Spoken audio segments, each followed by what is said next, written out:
The overall goal of this procedure is to image glutamine transport via a heterologously expressed transporter in live cells using Foerster resonance energy transfer or FRET sensors. This is accomplished by first transfecting COS7 cells with a glutamine sensor and a transporter.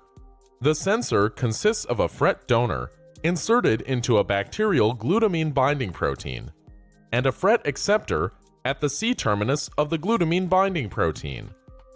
The second step is to set up a perfusion system and image the cells in real time using an inverted fluorescent microscope.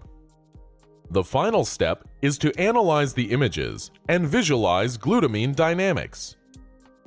Ultimately, transporter activities in a single cell can be detected using these FRET sensors.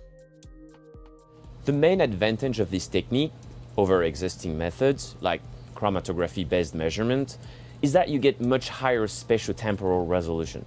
This technique consists of three parts: transfection of cells with sensor proteins, real-time imaging, and post-experimental analysis.